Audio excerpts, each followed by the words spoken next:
Hello friends. स्वागत है आपका एक बार फिर से नए सेशन में। फ्रेंड्स, जैसा कि मैंने आपसे बताया था कि जूनियर अकाउंटेंट के लिए general finance and accounting rule की जो बुक्स है उसके हम रूल्स को एक एक करके याद करेंगे। आज ये पहला वीडियो है जिसमें हम अध्याय 1 की चर्चा करेंगे, जिसमें प्रस्तावना और परिभाषाएं दी गई है और इसमें नियम है 1 से 4 तक।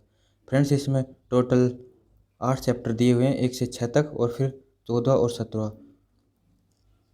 तो आज हम इसमें पहला चैप्टर है जो इसमें प्रस्तावना और परिभाषाएं दी गई है और नियम है 1 से 4 तक, इनको याद करेंगे। तो चलिए फ्रेंड्स शुरू करते हैं आज का पहला नियम। फ्रेंड्स, हम डेली इसमें 15 नियम याद करेंगे। फ्रेंड्स, इसको कैसे न कैसे ये नियम हैं जो हमको याद ही करने हैं, और आप इनको ज़्यादा डिटेल्स में जाने की कोशिश ना करें। आप इनकी सिर्फ जो हेडिंग्स हैं वो याद रखेंगे तो उसी से आपका काम चल जाएगा। हमारा टारगेट रहेगा general finance and accounting rule में से 25 क्वेश्चन सही करने का। तो चलिए फ्रेंड्स शुरू करते हैं आज का इस सेशन। नियम फर्स्ट है, इसमें प्रस्तावना दे रखी है। नियम प्रथम में प्रस्तावना दे रखी है। इसके अंदर की एक बात आपको याद रखनी की सामान्य वित्तीय एवं जो लेखा नियम है वो राज्यपाल के कार्यकारी आदेश हैं। किसके? राज्यपाल के कार्यकारी आदेश हैं। ये सिर्फ इतनी बात याद रखें। नियम 1 में क्या है? प्रस्तावना, और प्रस्तावना में दे रखा है कि ये राज्यपाल के कार्यकारी आदेश हैं, सामान्य वित्तीय एवं लेखा नियम। नेक्स्ट है नियम 2। नियम 2 में विभिन्न प्रकार की परिभाषाएं दे रखी हैं। इसमें 1 से लेकर के 35 तक के इसके उप नियम हैं। तो इसमें आज हम नियम 2 है जिसके 15 नियम को याद करेंगे। तो चलिए शुरू करते हैं। पहला है नियम 2.1 में महालेखाकार। 2.1 में क्या दे रखा है? महालेखाकार। महालेखाकार किसको बताया गया है? राजस्थान सरकार के लेखों का जो संधारण करेगा, लेखों का जो एडजस्टमेंट करेगा, जिनकी देख रेख करेगा, उसको महालेखाकार कहा गया है। कुछ कार्य भी बताए गए हैं महालेखाकार के, जैसे कि राजस्थान सरकार के मासिक लेखे तैयार करना, वार्षिक वित्तीय एवं विनियोग लेखे तैयार करना, राज्य अंकेक्षण रिपोर्ट तैयार करना। तो ये इसके महालेखाकार के कार्य बताए गए हैं। तो इसके संबंध में सिर्फ इतनी बात याद रखनी है। 2.1 में महालेखाकार। नेक्स्ट है 2.2 में विनियोग। विनियोग क्या बताया गया है? निर्धारित व्यय को किए जाने के लिए जो राशि आवंटित की जाती है और उसकी प्राथमिक इकाई में सम्मिलित की गई जो निधि होती है उसको ही विनियोग कहा गया है। अगर आपको इसकी लैंग्वेज समझ में ना आए तो आपको सिर्फ हेडिंग ही याद रखनी है। फ्रेंड्स, जो 15 नियम मैं आपको बता रहा हूँ उसको आपको आपके पास जो भी बुक है, आपने जो भी बुक प्रेफरेंस दे रखी है, आप उसके एक बार उसकी जो डिटेल्स है वो ज़रूर पढ़ें, ठीक है। और बाद में आप उसको सिर्फ इसकी हेडिंग ही याद रखनी है। हेडिंग मैं आपको याद करवाऊंगा, याद करवाने की मेरी गारंटी है। मैं आपको एक एक नियम को अच्छे से याद करवाऊंगा, ठीक है। तो 2.1 में महालेखाकार है, 2.2 में है विनियोग, 2.3 में है बैंक। बैंक से क्या है? SBI बैंक या उसकी कोई भी सहयोगी शाखा होगी, उसके माध्यम से जो भी लेन देन होंगे, जो भी कार्य होंगे किए जाएंगे। राजकीय लेन देन के लिए जो बैंक अधिकृत किया गया है वो SBI बैंक को अधिकृत किया गया है, या उसके जो सहयोगी शाखा होगी उसको अधिकृत किया गया है। तो नियम 2.1 में महालेखाकार, नियम 2.2 में विनियोग, नियम 2.3 में है बैंक, और नियम 2.3 में इसका और है जिसमें ई फोकल पॉइंट ब्रांच की परिभाषा दी गई है। चलिए नेक्स्ट देखते हैं नियम 2.4। नियम 2.4 में सक्षम प्राधिकारी। अब सक्षम प्राधिकारी कौन होगा? जिसे सरकार द्वारा किसी भी कार्य को करने के लिए जो शक्तियाँ प्रदान की जाती हैं, शक्तियाँ प्रदान की गई हैं, उसे ही सक्षम प्राधिकारी कहा गया है। अर्थात मैं साधारण शब्दों में कहूँ तो बात यह है कि जो सरकार किसी भी कर्मचारी को किसी कार्य करवाने के लिए जो उसको शक्तियाँ दे देती हैं उसको ही सक्षम प्राधिकारी कहा गया है। तो नियम 2.4 में क्या है? सक्षम प्राधिकारी। नेक्स्ट है नियम 2.5। इसमें कैग की परिभाषा दी गई है, नियंत्रक एवं महालेखा परीक्षक। नियम 2.5 में दिया, सिर्फ इतना ही याद रखना है। नियम 2.5 में क्या है? नियंत्रक एवं महालेखा परीक्षक। नियम 2.6 में राज्य की संचित निधि। नियम 2.6 में राज्य की संचित निधि की परिभाषा दी गई है। संविधान के अनुच्छेद 266(1) के अनुसार राज्य की संचित निधि को परिभाषित किया गया है। फ्रेंड्स, इस पे इम्पोर्टेंट लगा लो, ये पूछा गया क्वेश्चन है 2016 में। नेक्स्ट नियम है नियम 2.7। इसमें संविधान। संविधान का अर्थ है भारतीय संविधान की बात करता है। इसमें भी आपको सिर्फ यही बात याद रखनी है कि संविधान करता है भारतीय संविधान से। नेक्स्ट है नियम 2.8 राज्य की आकस्मिकता निधि। नियम 2.8 में राज्य की आकस्मिकता निधि की बात की गई है और आकस्मिकता निधि संविधान के अनुच्छेद 267(2) में इसको परिभाषित किया गया है। ठीक है। नियम 2.9 में है नियंत्रण अधिकारी। अब नियंत्रण अधिकारी कौन होगा? विभागाध्यक्ष या कोई भी विभागीय अधिकारी जो अपने किसी अधीनस्थ अधिकारी को खर्च करने या राजस्व की वसूली के नियंत्रण के लिए जो उत्तरदायी ठहरा दिया जाता है उसको ही नियंत्रण अधिकारी कहा गया है। अर्थात कोई भी व्यय करना हो या राजस्व की वसूली करनी है तो उसका जो नियंत्रण करेगा उसको उत्तरदायित्व दे दिया जाता है, उसे ही नियंत्रण अधिकारी कहा गया है।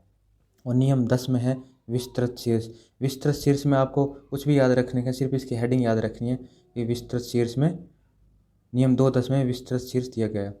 अब मैं फ्रेंड्स आपको एक बार फिर से याद करवाता हूँ। देखो नियम 1 में तो है प्रस्तावना या परिभाषा। नियम 2.1 में क्या है? महालेखाकार। नियम 2.2 में विनियोग की बात की गई है। नियम 2.3 में बैंक की बात की गई है। नियम 2.3 ई फोकल पॉइंट ब्रांच की बात की गई है। नियम 2.4 में सक्षम प्राधिकारी की बात की गई है। नियम 2.5 में नियंत्रक एवं महालेखा परीक्षक की बात की गई है। नियम 2.6 में राज्य की संचित निधि की बात की गई है। नियम 2.7 में संविधान की बात की गई है। नियम 2.8 में राज्य की आकस्मिकता निधि की बात की गई है। नियम 2.9 में नियंत्रण अधिकारी की बात की गई है और नियम 2.10 में विस्तृत शीर्ष की बात की गई है। ठीक है, चलिए नेक्स्ट देखते हैं। नियम 2.11 आहरण एवं वितरण अधिकारी, इसको हम डीडीओ बोलते हैं। इसका क्या कार्य रहेगा? इसको कैसे परिभाषित किया गया है कि किसी भी कार्यालय अध्यक्ष द्वारा बिलों पर हस्ताक्षर करने के लिए, बिलों का आहरण करने के लिए या एक निर्धारित सीमा तक व्यय करने के लिए जिस भी कर्मचारी को अधिकृत किया जाता है उसे ही वितरण अधिकारी डीडीओ कहा गया है। ठीक है, नेक्स्ट है नियम 2.12 में वित्त विभाग की बात की गई। वित्त विभाग से आज से राजस्थान सरकार का वित्त विभाग, राजस्थान सरकार के वित्त विभाग की बात नियम 2.12 में की गई है। नियम 2.13 में वित्तीय वर्ष की बात की गई। वित्तीय वर्ष से तात्पर्य है 1 अप्रैल से 31 मार्च तक। नियम 2.13 में वित्तीय वर्ष की बात की गई जिसमें 1 अप्रैल से वो 31 मार्च तक रहता है। नियम 2.14 की बात करें तो जिसमें राजपत्रित अधिकारियों की बात की गई है। अब राजपत्रित अधिकारी कौन कौन होंगे? एक तो अखिल भारतीय सेवाओं के अधिकारी होंगे। ठीक है, दूसरे कौन होंगे? तो राज्य सेवाओं के अधिकारी होंगे। तीसरा कौन होगा? सरकार द्वारा राजपत्रित घोषित कर दिया गया हो किसी भी पद को, वो राजपत्रित अधिकारी होंगे। या फिर कोई भी संविदा या करार के ऊपर कोई कर्मचारी को नियुक्त किया गया है और सरकार ने उसको राजपत्रित घोषित कर दिया है तो वो राजपत्रित अधिकारी होगा। तो नियम 2.14 किसकी बात करता है? राजपत्रित अधिकारी की। नियम 2.11 किसकी बात करता है? डीडीओ की, आहरण एवं वितरण अधिकारी। नियम 2.12 किसकी बात करता है? वित्त विभाग की। नियम 2.13 वित्तीय वर्ष की बात करता है। नियम 2.14 राजपत्रित अधिकारी की बात करता है। और नियम 2.15 में है सरकार। सरकार से मतलब है राजस्थान सरकार। सरकार से तात्पर्य है राजस्थान सरकार। अर्थात प्रश्न में यह पूछा जाए कि राजस्थान वित्तीय एवं लेखा नियम के नियम 2.15 में किसकी बात की गई है? तो सरकार की बात की गई है। तो फ्रेंड्स ये 1 से 15 तक के नियम थे। मैं इनको आपको एक बार फिर से याद करवाऊंगा ताकि आपको अच्छे से याद हो जाए। ठीक है, चलिए नियम 1 में क्या था? महालेखाकार। नियम 2 में विनियोग। नियम 3 में बैंक की परिभाषा। नियम 2.3 में ई फोकल पॉइंट ब्रांच। नियम 4 में सक्षम प्राधिकारी। नियम 5 में टैग की बात की गई है। नियम 6 में संचित निधि की बात की गई, राज्य की संचित निधि। नियम 7 में भारतीय संविधान की बात की गई है। नियम 8 में राज्य की आकस्मिकता निधि की बात की गई है। नियम 9 में नियंत्रण अधिकारी की बात की गई है। नियम 10 में विस्तृत शीर्ष की परिभाषा दी गई है। नियम 11 में आहरण एवं वितरण अधिकारी की बात की गई है। और नियम 12 किसकी बात करता है? नियम 12 बात करता है वित्त विभाग की बात करता है। और नियम 13 किसकी बात करता है? वित्तीय वर्ष की बात करता है। और नियम 14 में किसकी परिभाषा दी गई है? राजपत्रित अधिकारी की बात की गई है। और नियम 15 में बात की गई है राजस्थान सरकार, यानी सरकार की बात नियम 15 में की गई है। तो फ्रेंड्स ये आज हमने 15 नियम याद किए हैं। 15 तो नियम तो याद कर लिए हमने। नियम 2 के जो उपनियम है और एक हमने नियम 1 पढ़ा है। तो टोटल 16 नियम हमने याद कर लिए। आज के लिए काफ़ी हैं फ्रेंड्स। छोटे छोटे वीडियो आएंगे 10-10, 15-15 मिनट के, लेकिन आपके लिए बहुत इंपॉर्टेंट होने वाले हैं। अगर आपको सेशन अच्छा लगे तो आप कमेंट्स करके ज़रूर बताएं। अगर आपको लगता है इसमें कुछ सुधार करने की ज़रूरत है तो कमेंट्स करें, मैं सुधार करने की कोशिश करूँगा।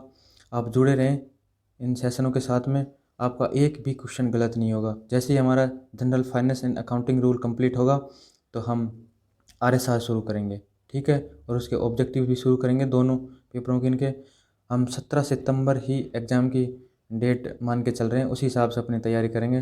तो फ्रेंड्स मिलते हैं नेक्स्ट सेशन में, तब तक के लिए धन्यवाद।